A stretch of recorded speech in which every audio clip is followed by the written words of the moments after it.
इस कार्यक्रम के पुण्यार्चक हैं श्री आर.पी. जैन, श्रीमती ममता जैन,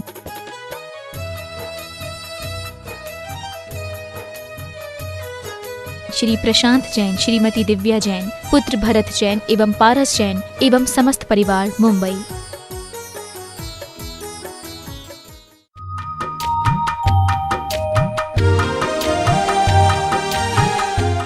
करूंगा शिरोमणि संरक्षक गुणायतन श्रीमान अनिल अमिता जी दुर्गापुर, ये भी आएंगे।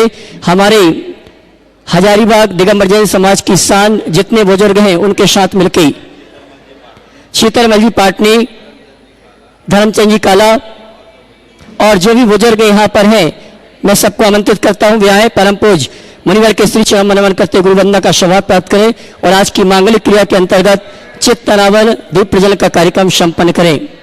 शीतलमल जी, धर्मचंद जी और जो भी बुजुर्ग यहाँ पर उपस्थित हैं पहुंचेंगे।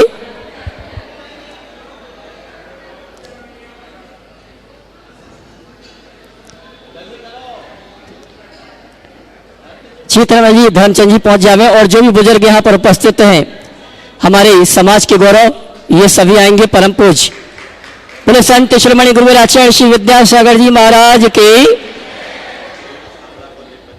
इसको और मैं आमंत्रित करूंगा कोडरमा से पधारे हुए श्रीमान बीरू जी छावड़ा, वे आएंगे और कपूर चंद जी विनायका, ये भी आएंगे। दीप प्रज्वलन का कार्यक्रम संपन्न करेंगे। आइए बीरू छावड़ा और कपूर चंद जी कोडरमा हमारे सम्मानीय अतिथियों के साथ दीप प्रज्वलन का कार्यक्रम संपन्न करेंगे।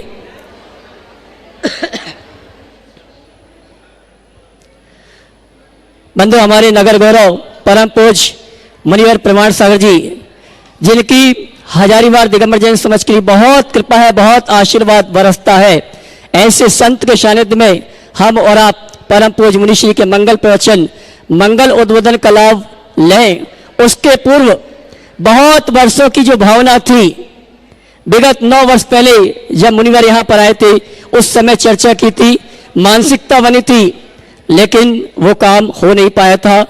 अक्षय तृतीया के पावन अवसर पर परम पूज मुनिवर का नगर आगमन हुआ और नगर आगमन के अवसर पर परम पूज मुनिवर के आशीर्वाद से एक सौगात आपको और प्राप्त हो रही है, जिसकी आपको बहुत भावना थी कि यहाँ संत तो बहुत आते हैं, लेकिन संतों के हिसाब से ऐसा कोई स्थान नहीं है जहां हम संतों को व्यवस्थित रुकवा सकें, चातुर्मास करा सकें। कमेटी के पदाधिकारियों से चर्चा हुई और बहुत ही एक सकारात्मक सोच के साथ यह निर्णय हुआ है और मैं चाहूंगा अगर आप इस निर्णय से संतुष्ट हैं तो ताली बजा के अनुमोदना करना। यहां पर परम पूज मुनिवर के आशीर्वाद, मुनिवर की प्रेरणा, मुनिवर के सानिध्य में यहां पर संत निवास का निर्माण का काम होना है। आप चाहते हैं कि नहीं चाहते बताइए। ताली नहीं बज रही है, अच्छे से ताली बजाइए। आइए, पूरी समाज की अनुमोदना हमें प्राप्त हो चुकी है और मैं आमंत्रित करूंगा हमारे मंदिर कमेटी के जी, मंदिर कमेटी की समस्त पदाधिकारी यहां पर आ जावे और यहां पर जो संत निवास बनने वाला है, सबसे पहले मंदिर कमेटी श्री पर चढ़ा के गुरुवाशी आशीर्वाद प्राप्त करेंगी। हाँ, क्षमा करना, दिगंबर जैन पंचायत सभा के समस्त पदाधिकारी मंदिर कमेटी के साथ आएंगे। अच्छा, एक ही है। दिगंबर जैन पंचायत सभा के समस्त पदाधिकारी आएंगे और परम पूज मुनिवर से निवेदन करेंगे, हे मुनिवर, आपके सानिध्य में शिलान्यास का कार्यक्रम हो और जब भी संत निवास का काम पूर्ण हो आपके सानिध्य में इसका लोकार्पण का कार्यक्रम हो, ये निवेदन करने आ रहे हैं दिगंबर जैन पंचायत सभा के पदाधिकारी। आइए, जल्दी आए सभी पदाधिकारी। भैया आइए सभी लोग, सुबोध भाई सबको लेके आए।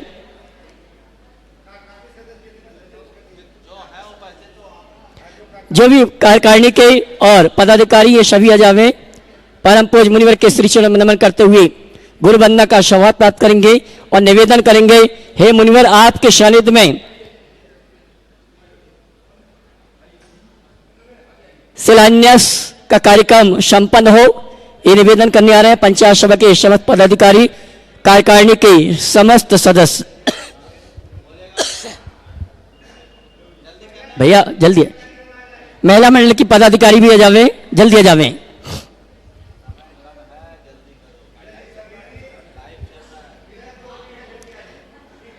सुबह जल्दी लेके आओ सबको। निवेदन करने आ रहे हैं, श्रीपद शाह के निवेदन करेंगे और पंचायत सभा के पदाधिकारी चाहूंगा, ये जो संत निवास बन रहा है, ये संत निवास का शिलान्यास का कार्यक्रम मुनिवर के सानिध्य में कल हो, ये निवेदन करें। और इस संत निवास में कैसी क्या व्यवस्था रहेगी, इस संत निवास का नाम आपने क्या निश्चित किया है, ये घोषणा पूरी समाज के बीच में करें। भाई सुबोध जी।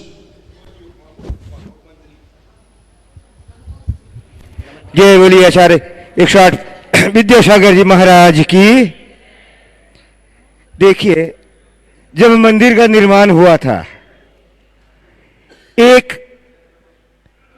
कार्य छूट गया था, बहुत दिनों से लंबित था।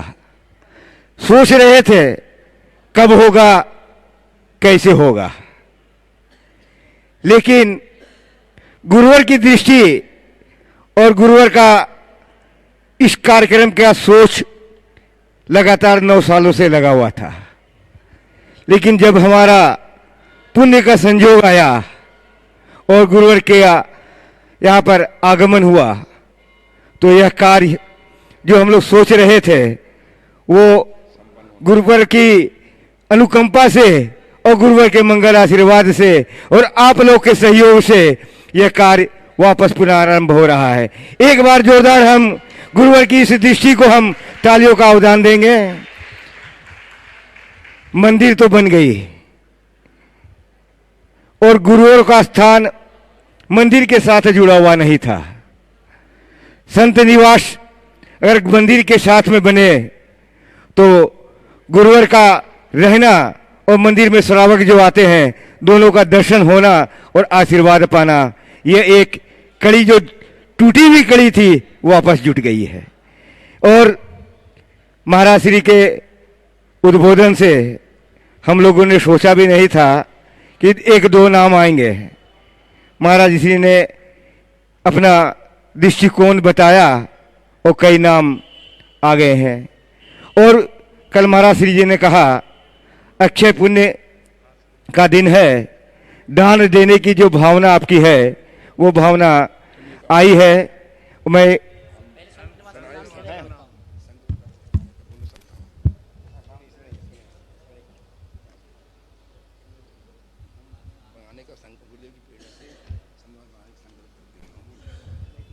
देखिए,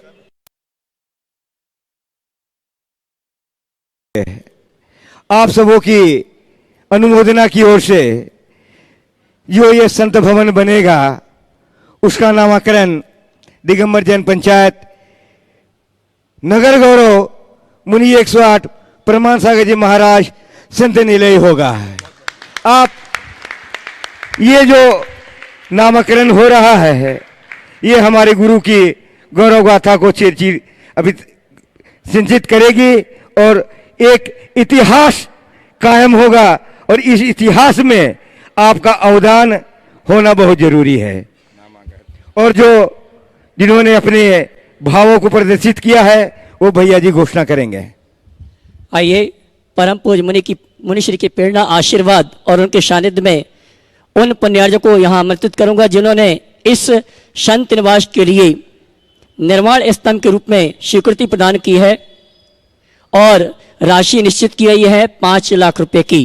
कल शाम तक ऐसा आप लोगों को लग रहा था कि नाम आएंगे कि नहीं आएंगे, लेकिन मैं ये कहना चाहूंगा, मुनिवर ने अगर कोई संकल्प ले लिया है, उस संकल्प से आप पीछे हट सकते हैं, लेकिन आपके नगर गौरव मुनिवर प्रमाण सागर जी पीछे हटने वाले नहीं हैं। आइए, मैं उन सुधी श्रावकों को आमंत्रित कर रहा हूं जिन्होंने अपनी ओर से, अपने परिवार की ओर से संत निवास के लिए निर्माण स्तंभ के रूप में 5 लाख रुपए की राशि हाँ जी, मैं आमंत्रित कर रहा हूं सर्वप्रथम सुनील, हर्ष जी, प्रीति, हनी, अजमेरा परिवार, गुणायतन संयुक्त मर्ती, जिन्होंने अपनी ओर से निर्माण स्तंभ के रूप में 5 लाख रुपए की राशि देने की घोषणा की है। ताली आपकी बजना चाहिए। इसी क्रम में आमंत्रित करूंगा, अभी तो जो नाम है, जो लोग आए हैं उनसे श्री पर चढ़ा रहे हैं, शाम को विधिवत पूरे परिवार को एक बार यहां पर मौका और दिया जाएगा। इसी क्रम में ज्ञानचंद जी, पवन कुमार अजमेरा, मंत्री जैन पंचायत, इन्होंने भी अपनी ओर से निर्माण स्तंभ के रूप में संत निवास निलय के लिए 5 लाख रुपए की राशि देने की घोषणा की है। आपकी ताली बजना चाहिए। इसी क्रम में हमारे नगर गौरव मुनिश्री प्रमाण सागर जी महाराज के ग्रस्त अवस्था के दोनों भ्राता अनिल कुमार, संगीता, अरविंद, बिंदु, पायल सेठी, इन्होंने भी अपनी ओर से 5 लाख रुपए की राशि देने की घोषणा की है। आइए, इसी क्रम में आमंत्रित करूंगा छाबड़ा परिवार से सुधा जी, अभय जी, योगेश जी, छाबड़ा परिवार, इन्होंने भी अपनी ओर से 5 लाख रुपए की राशि प्रदान करने की घोषणा की है। इसी क्रम में आते जाएंगे, विनायका परिवार ये सोच रहा था कि हम सामूहिक रूप से कुछ घोषणा करेंगे, लेकिन विनायका परिवार ने कहा कि जब हम अलग अलग रहते हैं, भोजन अलग बनता है, तो हम अलग अलग घोषणा करेंगे। मेरे पास विनायका परिवार के 2 नाम आए हैं जिन्होंने अपनी ओर से घोषणा की है। धर्मचंद जी विनायका, धर्मचंद जी उषा देवी विनायका, इन्होंने संत निवास के लिए निर्माण स्तंभ के रूप में 5 लाख रुपए की राशि देने की घोषणा की है। इसी क्रम में मैं आमंत्रित करूंगा विनायका परिवार से सुरेश जी, आशा जी विनायका, आइए। और इसी क्रम में मैं आमंत्रित करूंगा हमारे नगर में जिनका पेट्रोल पंप संचालित होता है, अरुण सरिता रानू शेट्टी, नहीं है, अच्छा पेट्रोल पंप वाले रह गए हैं अभी, हाँ जी, आइए। अरुण सरिता रानू शेट्टी, इन्होंने भी संत निवास के निर्माण के लिए 5 लाख रुपए की राशि देने की घोषणा की है। बहुत बहुत धन्यवाद। नाम नहीं है उनका। और इसी क्रम में आमंत्रित करूंगा कपूर चंद जी विनायका, कपूर चंद जी विनायका, कपूर चंद जी की श्रीमती का नाम क्या है? अनूप, कपूर चंद जी, अनूप जी विनायका, इन्होंने भी अपनी ओर से निर्माण स्तंभ के रूप में संत निवास के लिए 5 लाख रुपए की राशि देने की घोषणा की है। आइए, मैं पुनः कहना चाहूंगा जिनके नाम हमने घोषित किए हैं, इनका विधिवत सायंकालीन सभा में पूरे परिवार का सम्मान का कार्यक्रम श्री पर चढ़ाने का अवसर आपको एक बार पुनः प्राप्त होगा।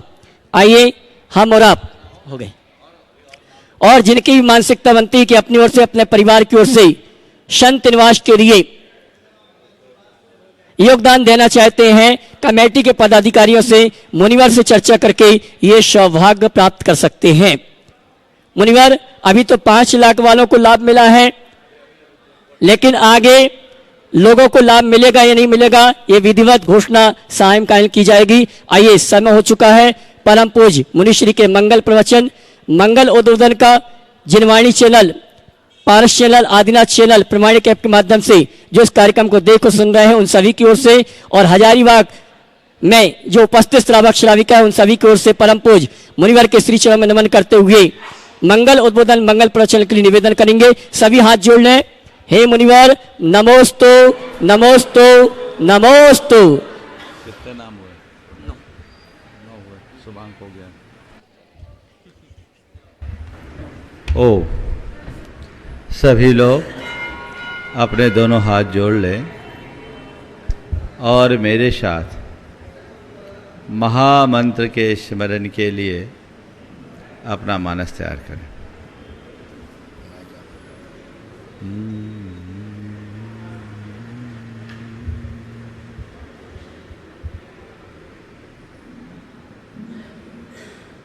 नमो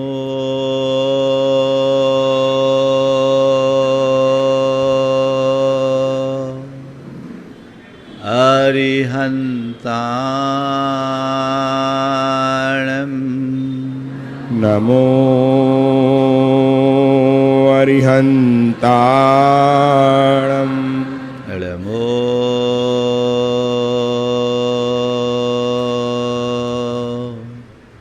सिद्धाणं नमो सिद्धाणं नमो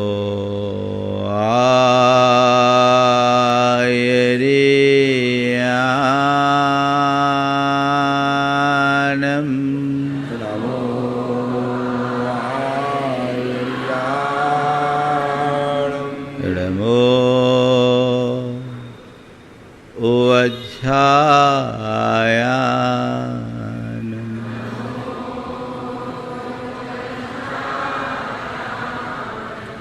नमो लोये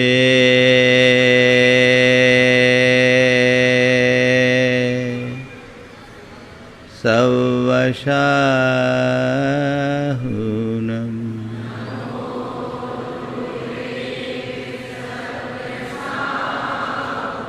एषो पंचणमुयारो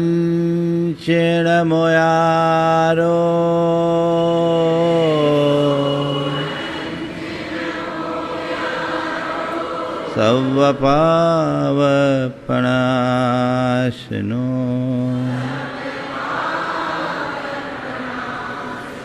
मंगलालं च सवेशिं पढ़मं होय मंगलम्। जय बोलो देवादिदेव 1008 श्री भगवान महावीर स्वामी की जय जय जय। अहिंसा परमो धर्म की जय जय जय। परम पूज आचार्य गुरुवर श्री विद्यासागर जी महाराज जी की जय जय जय। परम पूज प्रमाणिक संत महामनामणि राज प्रमाण सागर जी महाराज की, परम पूज सागर जी विश्वास सागर जी महाराज की। आप लोग व्यापारी हो और जीवन भर कमाने की सोचते हो कि नहीं सोचते हो? जरूरी है। अरे हम भी कमाने का ही उपदेश देते हैं। अगर संतों के पास जाओगे तो संत भी तुम्हें कमाने का ही मार्ग बताते हैं। अंतर केवल इतना है, तुम केवल बाहरी कमाई को कमाई मानते हो और संत भीतरी कमाई को असली कमाई बताते हैं। आज 4 बातें आप सबसे करूंगा। कमाना, गंवाना, बचाना, लगाना। 4 क्रियाएं, बहुत छोटे छोटे शब्द हैं। कमाना, गंवाना, बचाना, लगाना। आप लोग कमाते हो और बाद में गंवा देते हो। कदाचित जिसे कमाया वो बच भी जाए, पर कमाने वाला नहीं बच पाता, उसे अपनी जिंदगी गंवाना पड़ती है। संत कहते हैं ऐसा कमाओ जो गंवाया ना जा सके। है तुम्हारे पास ऐसी कोई कमाई? तुम जो कमाते हो वो उसे एक दिन गंवाना पड़ता है, गंवाते हो। बाहर की कमाई है, कमाओगे एक दिन कमाओगे, कमाने के साथ गंवाना लगा हुआ है। संपदा किसी की स्थायी नहीं रही, शाश्वत नहीं रही। वो आज है, कर रहे न रहे उसका कोई ठिकाना नहीं। तो कमाया है, गंवाना होगा, तो गंवाना है इससे अच्छा है कुछ ऐसा कमाओ जिसे गंवाना ना पड़े। दो तरह की कमाई है, एक धन वैभव की और एक पुण्य वैभव की। धन की कमाई तुम अपने पुरुषार्थ से कर सकते हो और धन के क्षेत्र में किसी दूसरे की कमाई तुम्हारे काम आ सकती है, लेकिन पुण्य के क्षेत्र में, पुण्य के क्षेत्र में तुम्हें खुद पुरुषार्थ करना पड़ेगा, दूसरे से कुछ नहीं मिलने वाला। तुम्हारे पास जो धन है वो तुम किसी दूसरे को दे सकते हो, किसी दूसरे से ले सकते हो, पर अपना पुण्य न तो किसी को दे सकते हो न ले सकते हो। उसके लिए हमें खुद प्रयास करना होगा, वो खुद अर्जित करना होगा। हमारी दृष्टि उसके प्रति कितनी और कैसी, उस कमाई के प्रति हमारा कितना विचार और क्या ख्याल। जब तक उस तरफ हमारी स्पष्ट दृष्टि नहीं बनती, तब तक हम अपने जीवन में सार्थक उपलब्धि नहीं कर सकते। तो संत कहते वह कमाओ जिसे गंवाया न जा सके। और उसके लिए क्या करना है? जो तुम बाहर कमा रहे हो उसको गंवाना बंद करो। अगर भीतर की कमाई भी चाहते हो तो उसके लिए सबसे पहली शर्त है, जो बाहर कमाया है उसे गंवाना बंद करो। मतलब अपने अर्जित द्रव्य का, अपने अर्जित धन का सदव्यय करो। जिस किसी को मत सौंपो, जहां चाहे वहां मत खर्चो। कमाया है गंवाओ मत, उसको बचाओ। क्या करो? बचाओ। कमा करके बचाओ, धन को बचाओ और जन को बचाओ। गंवाने के लिए मत कमाओ, बचाने के लिए कमाओ। महाराज अच्छा उपदेश दे रहे आज तो आप। अब तो हम खूब बचाएंगे। हम लोग तो हमेशा ध्यान सेविंग पर रखते हैं। रखिए। किसके लिए बचाना? केवल बचाने के लिए मत बचाना। क्या करो? लगाने के लिए बचाओ, बचा के लगाओ, तो जीवन का संतुलन बढ़ेगा। आजकल पहले दो चरण के लोग ज्यादा दिखते हैं, कमाने और गंवाने वाले। पहले कमाने, कमाकर बचाने और बचाकर लगाने वालों की बहुलता थी। हम अपने अतीत को पलट करके देखते हैं तो पाते हैं कि पहले चाहे सेठ साहूकार हो या साधारण लोग, जब कमाते थे तो अपने पर कम खर्च करते थे और अच्छे कार्य में ज्यादा लगाते थे। वो गंवाते नहीं थे, बचाते थे, और बचाते थे तभी लगा पाते थे। आजकल तो खर्च के स्रोत खुल गए। पति पत्नी दोनों मल्टीनेशनल कंपनी में काम करने वाले, लाखों का पैकेज है तो भी 25 तारीख को तंगी आ जाती। कहां? एक लेख पढ़ा था मैंने, उसका शीर्षक था समृद्धि की कीमत। उसमें एक बहुत ही ध्यान देने योग्य बात थी। उसमें लिखा, एक कल्पना रावत का शोध लेख था, वो डॉक्टर कल्पना रावत। उन्होंने लिखा कि मल्टीनेशनल कंपनी में काम करने वाले लोगों के जीवन में इतना स्ट्रेस आ गया है कि 25 से 45 वर्ष के उम्र समूह के युवक युवतियों की प्रजनन शक्ति नष्ट हो गई और उसके साथ जो बात लिखी कि इन लोगों की हालत पति पत्नी दोनों के कमाने के बाद भी ऐसी हालत है कि अचानक हार्ट अटैक हो जाए या कोई बड़ी प्रॉब्लम हो जाए तो उनके पास कोई व्यवस्था नहीं। कहने का तात्पर्य यह है कि कमाने के स्रोत खुलते हैं तो गंवाना भी चालू हो जाता है, जो नीति की दृष्टि से कतई उचित नहीं है।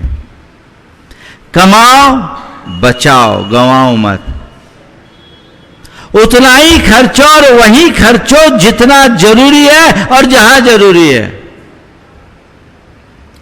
पाप में अपने धन को लगाना पागलपन है, अच्छे कार्य में अपना धन लगाना। एक बार कुछ लोग मेरे पास आए, उन्होंने एक घटना सुनाई। उन्हें गौशाला के लिए कुछ चंदा करना था। एक सज्जन के यहां गए। जब घर गए तो उन्होंने उनकी धर्मपत्नी अपनी धर्मपत्नी से कहा, इन लोगों के लिए चाय तैयार करो। धर्मपत्नी चाय बनाने के लिए गैस सुलगा रही थी और माचिस की 8-10 दिया सलाई खराब कर दी। सबके सामने उस व्यक्ति ने कहा, तुम एक छोटे से काम के लिए पूरी माचिस खराब कर रही हो, ध्यान रखो। लोगों को बड़ा अटपटा लगा और लगा हम गलत जगह आ गए। जो 25 पैसे की माचिस के लिए अपनी धर्मपत्नी को सबके सामने टोक दे, वो हमें क्या निहाल करेगा। लेकिन ठीक है, चाय आई, लोगों ने उनसे बात रखी। सकुचाते हुए कहा कि हम आपसे 11,000 रुपया चाहते हैं। बोले 11,000 नहीं, मुझसे 1,11,000 लो। सबकी आंखें फटी रह गई, ये क्या चमत्कार हो गया। तभी किसी ने पूछा कि धन है आपकी, एक तरफ उदारता और दूसरी तरफ कंजूसी देखते हैं। हम 11,000 की अपेक्षा कर रहे हैं, आप 1,11,000 दे रहे हो, और दूसरी ओर माचिस की सलाई के लिए आप अपनी धर्मपत्नी को टोक रहे हो। बोले भाई, हम एक ही बात जानते हैं, पैसा बहुत मेहनत से कमाया जाता है और पैसा कमाने में पाप भी होता है, तो अपने पैसे को व्यर्थ में नहीं खोना चाहिए, अच्छे कार्य में लगाना चाहिए। हमने गंवाना नहीं सीखा, हमने बचाना सीखा है और बचा करके लगाना सीखा है। ये हमारी संस्कृति है, उस संस्कृति का अनुपालन होना चाहिए। पहले लोग मोटा खाते थे, मोटा पहनते थे। अब जीवन शैली में बहुत बड़ा बदलाव आ गया, और अब तो ऐसा बदलाव आ गया कि कर्जा लेके घी पीने लगे लोग। ये मामला बहुत गड़बड़ है। हमें अपना दृष्टिकोण स्पष्ट रखना चाहिए। तो कमाए हो, एक दिन गंवा दोगे, इसलिए जो कमा रहे हो उसको बचाओ, और बचा करके क्या करो, लगाओ। कहां लगाओ? जहां उसकी आवश्यकता है वहां लगाओ। स्वपर के हित में लगाओ, कल्याण में लगाओ, परमार्थ के कार्य में लगाओ, जिससे हमारा जीवन धन्य हो। सदैव ध्यान रखना, धन उसका नहीं जिसके पास है। धन उसका नहीं जिसके पास वह है, अपितु उसका है जो उसका सदुपयोग करता है। बाकी तो धरा ही रह जाना है। कमा करके गंवाने वाले लोग भी बहुत हैं, और कमा करके बचाने वाले लोग भी बहुत हैं। बहुत से ऐसे मक्खी चूस होते हैं जो केवल कमाना जानते हैं और जोड़ जोड़ कर धरना जानते हैं, उसका उपयोग करना नहीं जानते, और कभी चक्कर में फंसते हैं तो सारे समाज के सामने शर्मसार होना पड़ता, कहीं के नहीं रहते। आपने कमाया, बचाया, लेकिन किसके लिए बचाया? धन का संग्रह करो, पर संग्रह के लिए नहीं, अनुग्रह के लिए करो। अनुग्रह के लिए करो। ये सीख हमारे अंदर कायम रहनी चाहिए। अगर वैसा दृष्टिकोण अंतरंग में विकसित होता है तो हमारा जीवन अपने आप व्यवस्थित होता है। कल मैंने बहुत सारी बातें अक्षय तृतीया के संदर्भ में करते हुए आप सबसे दान की और दान की महिमा की चर्चा की। दान क्या है? अपने द्रव्य का सदुपयोग ही दान है। मेरा धन अच्छे कार्य में लगे। बुरे कार्य में जब मनुष्य के ऊपर विपत्ति आती है तो पैसा ऐसा लगता है, ऐसा जाता है कि कुछ पता ही नहीं, एक पल में सब स्वाहा। और पिछले दौर में जब कोविड का प्रकोप था, ऐसे भी अनेक लोग देखने में आए जो 15-15 हजार करोड़ के मालिक, और जिनकी मृत्यु के बाद उनकी लाश 20-20 दिन तक अनक्लेम्ड पड़ी रही। किस काम का धन? जड़ धन से मूल्यवान जीवन धन है। इसे हृदय में अंकित करके रखो। जीवन धन को पहचानो,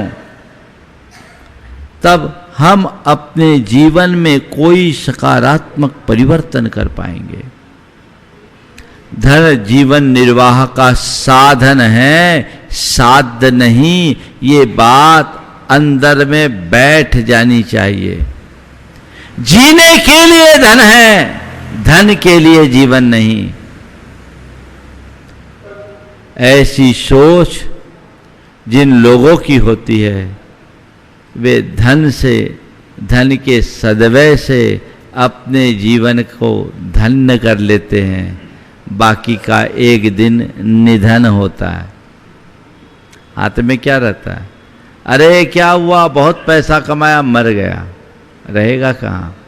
ऐसे अनेक लोग हैं, अनेक उदाहरण हैं। मध्य प्रदेश के एक नगर में एक वृद्ध दंपति थे। अब स्थान का नाम नहीं ले रहा हूं मैं। वृद्ध दंपति, निसंतान दंपति, ब्याज बट्टे का काम करना। और ब्याज बट्टे का काम भी कैसा? कोई ढोल वाला ढोल दे दे तो उसको भी रख ले, और कोई चप्पलें उतार के दे दे तो उसको भी 10-5 रुपया ब्याज पे दे दे। जिंदगी भर कमाया, न खाया न लगाया, केवल कमाया और कमा करके रखा। आप सब सुनकर ताज्जुब करोगे। वो दोनों बुजुर्ग, नाम ही ले लेता हूं, मध्य प्रदेश के गंज बासोदा की बात है। उसका नाम शायद मुन्ना पंजाबी था। दोनों बुजुर्ग एक दिन अपने धन का आकलन कर रहे थे कि हमारे पास कितना है। पूरा जो भी उनके पास नकदी, सोना, चांदी, येन तेन जो था वो इकट्ठा किया, और 3 दिन से उनकी कोई गतिविधि नहीं दिखी। अंदर बंद सो बंद, न बाहर निकले न गए। जब बदबू आने लगी, लोगों को शंका हुई। प्रशासन की मदद से घर का दरवाजा तोड़कर खोला गया। अंदर जाकर देखा तो सब के सब स्तब्ध रह गए थे, क्योंकि दोनों बूढ़ा बूढ़ी अपनी छाती पर हाथ दिए मरे पड़े थे और उनकी सारी संपत्ति उनके चारों तरफ थी। सारी संपत्ति उनके चारों तरफ थी। 3 दिन से मरने के बाद ऐसे ही पड़े, दोनों के प्राण पखेरु एक साथ उड़े। उनके घर की संपत्ति को हटाने में और जो चीजें घर में सामान था, वहां के प्रशासन को लगभग 8 दिन लग गया। जोड़ तो बहुत लिया पर कुछ कर नहीं पाया। ऐसे लोग धन के कीड़े बन जाते हैं। जीवन में ऐसा कभी मत करना। कमाना गंवाना मत, बचाना। आज की नई पीढ़ी को मैं जरूर कहना चाहूंगा, उसका ध्यान अब बचाने पर नहीं है, सेविंग्स पर नहीं है। सेविंग्स मस्ट है। हमारे शास्त्रों में गृहस्थ को अपने धन के विनियोजन का एक रास्ता बताया और 3 स्तर बताए दातार के।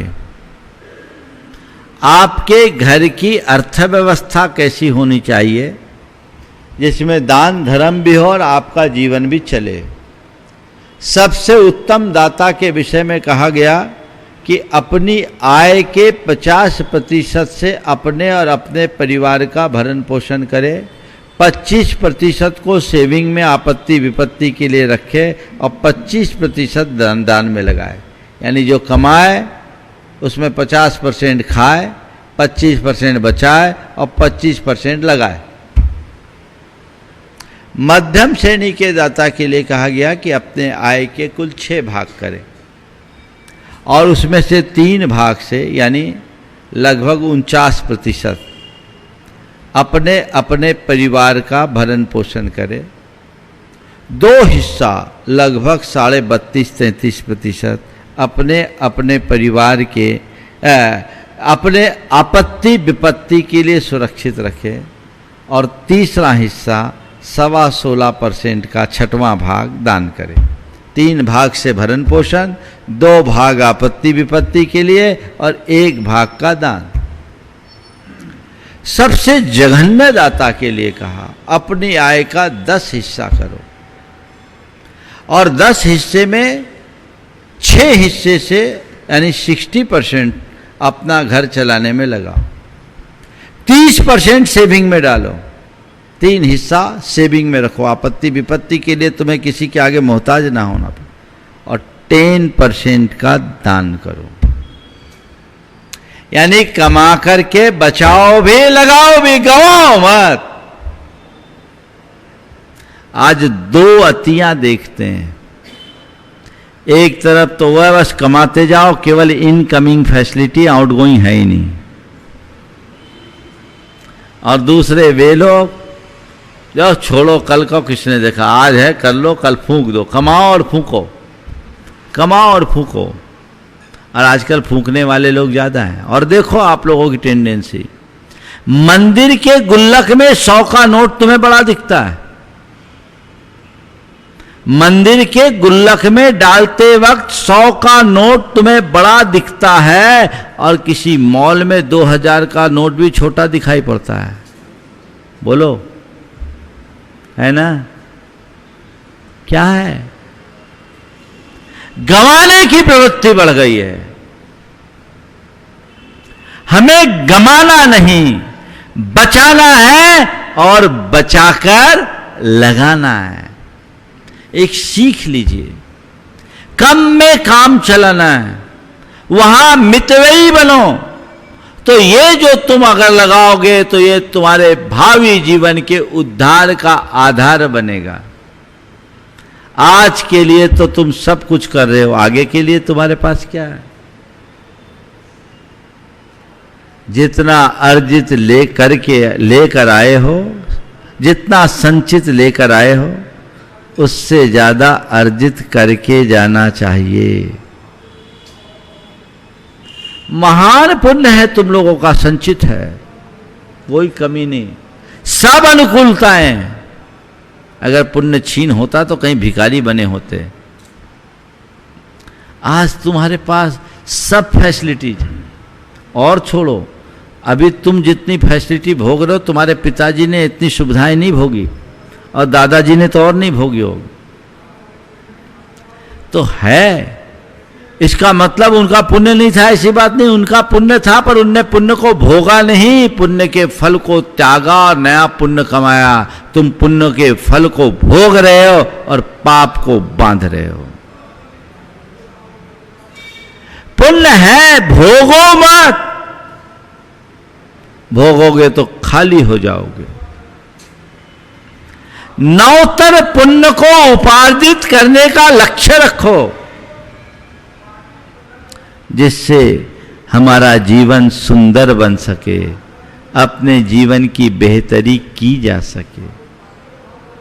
वो तत्परता अंतरंग में होनी चाहिए, ऐसा मनोभाव अंतरंग में जगना चाहिए, तो हमारा जीवन धन्य हो। तो इस प्रसंग में एक ही सूत्र है, कमाना है, बचाना है, लगाना है। लगाने का मौका है, उत्साहित रहो, जो बचा उसी में से लगाओ, लेकिन लगाने का भाव रखो। एक नगर सेठ था, पर बड़ा कंजूस था। पूरे नगर में नगर सेठ होने के बाद भी एक व्यक्ति भी उसे पसंद नहीं करता था। एक दिन उसके मन में विचार आया, नगर सेठ मैं हूं और मेरा पड़ोसी भी नगर सेठ है, मेरे पड़ोस के नगर का भी नगर सेठ है, पर उसका तो पूरे लोक में नाम है, मुझे कोई पूछता नहीं, आखिर वजह क्या है? यद्यपि संपत्ति में वो मुझसे कमतर है, पर वह लोगों के लिए ज्यादा पसंद है, मुझे कोई पसंद क्यों नहीं करता? इसी सवाल से प्रेरित होकर वो एक दिन पड़ोस के नगर में रहने वाले नगर सेठ के यहाँ पहुंचा। उसके यहाँ रुका, आत्मीय स्वागत हुआ। दोनों एक ही कक्ष में थे। देखता क्या है, रात के ठीक 12 बजे एक सुंदर सजी धजी सोडसी युवती उस कक्ष में पहुंचती है और सेठ के पांव दबाना शुरू करती।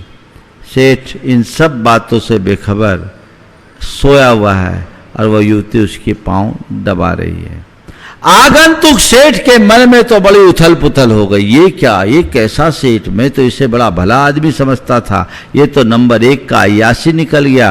रात के 12 बजे किसी सुंदरी युवती से पैर दबवाना, और वह भी दूसरों के सामने, समझ में नहीं आता ये क्या करता होगा। रात भर उसे नींद नहीं आई। सुबह हुई, उसने सेठ से पूछा, सेठ जी बाकी बातें तो सब ठीक है, लेकिन एक बात समझ में नहीं आई, आप रात के 12 बजे उस युवती से पैर दबाते। बोले क्या करूं, मानती नहीं। मानती नहीं? आपने मना नहीं किया? बोले मैं बहुत मना करता हूं, मानती नहीं, रोज आती। रोज आती? बोले हाँ रोज आती। कौन है वो? कौन है वो? उसका नाम है लक्ष्मी। लक्ष्मी आपके पास आती? बोले हाँ। वो कहती है मैं लक्ष्मी हूं, आप मेरे पति हूं, और पत्नी का काम है अपने पति की सेवा करना, सो मैं आपकी सेवा करने आती। उसने सोचा लक्ष्मीपति तो मैं भी हूं, तो लक्ष्मी को मेरी भी सेवा करनी चाहिए। हो सकता है लक्ष्मी आती होगी, पर मैं दरवाजा बंद करके सोता हूं, सो लौट जाती होगी। घर आया, दरवाजा खोल के सोया, और रात 12 बजने की प्रतीक्षा करने लगा। सोने की कोशिश कर रहा था, सो नहीं पा रहा था। केवल एक ही ख्याल था, लक्ष्मी आए, मेरे पांव दबाए। हल्की सी भी आहट होती चौकन्ना हो जाता। कभी कभी अपने आसन से उठ के दरवाजा तक चला जाता कि कोई आए तो नहीं। अचानक आहट हुई, वो उठकर दरवाजा तक पहुंच गया। सामने से एक आकृति आती दिखी, निकट आई तो एकदम विकराल आकृति, नरमुंड पहने, हाथ में कटार लिए आई, और आते उसके बाल पकड़ ली। वो घिघियाते हुए पूछा, आखिर तुम कौन हो? मुंह से शब्द नहीं निकला। बोले मैं लक्ष्मी हूं। लक्ष्मी और ऐसा रौद्र रूप? बोले हाँ। तुम लक्ष्मी हो तो तुम्हें तो मेरी सेवा करनी चाहिए, मैं तुम्हारा पति हूं। बोले पति नहीं, तुम मेरे दास हो। मैं अपना पति उसे बनाती हूं जो मेरा सदुपयोग करता है, और जो मुझे केवल जोड़ कर रखता है मैं उसे दास मानती हूं। पति की सेवा के लिए तत्पर रहती हूं, और तुम जैसे दासों के लिए तो मेरा एक खंजर है। उसकी गर्दन में उसने खंजर डाल दिया, वो वहीं के वहीं रह गया। ये कहानी काल्पनिक हो सकती है, लेकिन इसका कथ्य 100% सत्य है। पति बनो दास नहीं। पति वो है जो धन के ऊपर हो, और दास वो है जिसके ऊपर धन है। अपने आप को देख लो, मैं कहाँ हूं। बस इतने में ही जीवन का सारा संतुलन बनता और बदलता है। अपने जीवन में वैसा ही बनाना चाहिए। कल आप सबके बीच आना हुआ, यहाँ पर साधुओं को रहने की जगह का अभाव था। पहले भी जब पंचकल्याणक हुआ था तब चर्चा हुई, समाज ने निर्णय भी लिया, पास भी कर दिया, घोषित भी हो गया, पर हमारे जाने के बाद पता नहीं उस योजना का निमित्त क्यों नहीं लग पाया। कल संयोग बना, थोड़ी सी चर्चा हुई। मुझे बहुत प्रसन्नता है कि तत्क्षण समाज सक्रिय हुई, और आज लोगों ने बढ़ चढ़ करके अपने नाम घोषित कर दिए। अभी घोषणा की गई, कल उसका शुभ मुहूर्त होगा, शिलान्यास होगा। मैं एक बार और बोल दे रहा हूं, बोलो पन्नू भाई, पिछली बार वाला इतिहास तो नहीं होगा। कल से काम शुरू होगा तो रुकेगा नहीं। आज पूरी समाज को एक ही संकल्प लेना है, महाराज जी इस काम को शुरू करने के बाद पूरा करके ही हम दम लेंगे। बोलो, खड़े होकर तो बोलो दमदारी से। हाँ, पूरी कमेटी कहाँ है? धीरू, धीरू भाई आओ, पूरी कमेटी खड़े हो।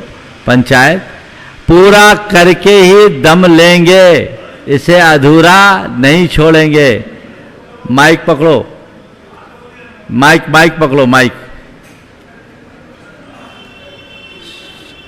तो दो, आ जाओ, ये माइक यहाँ।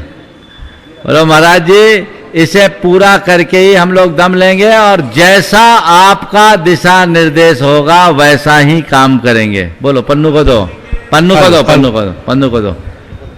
बोलो बोलो बोलो बोलो। हाँ हाँ, ये बोलता नहीं है, बोलता हम बोलेंगे नहीं, करेंगे। हाँ बोलो। महाराज श्री, आपको हजारीबाग दिगंबर जैन समाज और कमेटी पूर्ण रूप से स्वस्थ करती है कि जो बीड़ा चिर परिचित थी और उसका शुरुआत आपके कर कमलों के द्वारा होगा, वो पूर्ण होकर ही विराम होगा, ऐसी हम आशा करते हैं। और आपके निर्देशानुरूप ही काम होगा। आपके सारा निर्देशानुरूप ही कार्यक्रम होगा। बहुत सुंदर, ये हम आपको आश्वस्त बहुत सुंदर। बहुत सारे लोगों ने आज अपने अपने नाम दिए हैं। मेरे पास जब बात आई, हम बोले भैया काम शुरू करने के पहले आधी व्यवस्था तो पहले होना चाहिए। हाँ, इस कार्यक्रम के पुण्यार्चक थे श्री आर.पी. जैन, श्रीमती ममता जैन,